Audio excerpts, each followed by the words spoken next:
And joining us now is Kayleigh McEnany. She's co-host of Outnumbered. One of the things that caught our eye was this ABC News headline. What do marijuana, the death penalty, and fracking have in common? Harris shifted positions on all of those. And the people in the room seem like they're just cool with that. And you could add to that list Medicare for all, and you could add to that list reimagining the police, reimagining ICE. There are a number of things she has shifted on.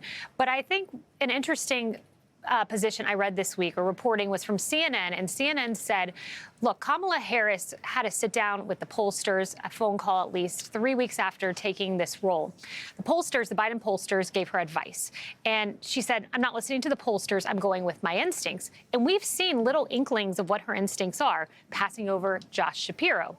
Economic plan of price controls, which has been widely panned as a poor idea. Her instincts are gut progressive, but she's trying to shield that with a moderate veneer. Will it work? Yeah, good question. ABC poll over the weekend. Harris up 49-45 nationally. We'll see how that goes in the battleground states. And there's also this. They found in their polling, Trump leads on immigration by 10, leads on the economy by 9, leads on inflation by 9, leads on the war in the Middle East by 5, and leads on crime by 3 as well. You mentioned the price control from last week. I think that was the equivalent of cash for clunkers. I mean, that thing, it didn't go over well at all. Absolutely. And, you know, I'm reminded of Mario Cuomo, where he said you campaign in poetry and you govern in prose. Well, prepare to overdose on poetry this week. That didn't go well. So you are going to see poetry, broad strokes, paintings of, you know, lowering costs without much detail or footnote as to how to do that. It's going to be grandiose, but it's going to be broad. And this is where the debate is so important for Trump to nail down on specifics. Well, before we get to Harris's speech, we are going to have a speech from the president, Joe Biden, tonight. So he's coming in. It's going to be a late night, guys, but we are going to be here to take you all through it. But Senator Manchin said this about Biden, that Joe Biden has been pulled so far to the left after he was elected that it was not the Joe Biden I knew all these years. And I kept saying that.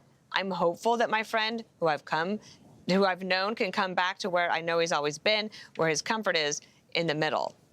You know, he's going to hand the torch over tonight. I don't know how much politics it's going to be, or how much personal reflection, or how much trip down memory lane we're going to take with him. What do you think? You know, I think it will be interesting to watch. Of course, he's going to come out and endorse Kamala Harris, and I think he'll say all of the right things. But he's angry and defiant, according to the New York Times. He's resentful, according to CNN. This is someone who was pushed aside, and this is his exit after 52 years in politics. You know, one campaign insider said, Joe Biden's like a shark. He wants to keep moving and doing and going to that next step. And we've seen that for half a century.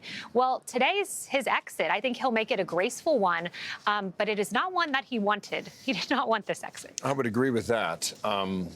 Think about the insiders that really got to him, because he defied them for a long time.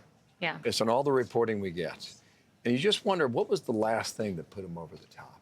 Yeah. You know, what was that piece of data that said, you know what? This is better for me. First, it's better for the party, and it's better for me. I think he realized that he would be very lonely at the top of the ticket. And what is interesting when you look at Joe Biden's legacy, I think it's yet to be determined. Because if Kamala Harris wins, he is the man who gracefully stepped aside. If Kamala Harris loses, he's the defiant president that drowned his party and dropped out too late in the game with just over 100 days left. So we'll see. He'll start painting that legacy tonight. But I think November will tell the story of how history will view him, or his party at least. I'll be here for it. I don't know for Biden if it was so much a data point as much as it was Speaker Nancy Pelosi, who is really the head of this party, is telling you have to go. And she pushed the older elephant into the field by himself. And now he's on his own. Yes, she's Speaker Emerita for a reason, Yes, exactly. And titular head of the Democrat Party. I bet they won't be having tea anytime soon. I don't think so. Kayleigh, we'll see you on Outnumbered. Thank you. Okay, yes, thank looking you. forward to it. Thank you. I'm Steve Doocy. I'm Brian Kilmeade. And I'm Ainsley Earhart. And click here to subscribe to the Fox News YouTube page to catch our hottest interviews and most compelling analysis.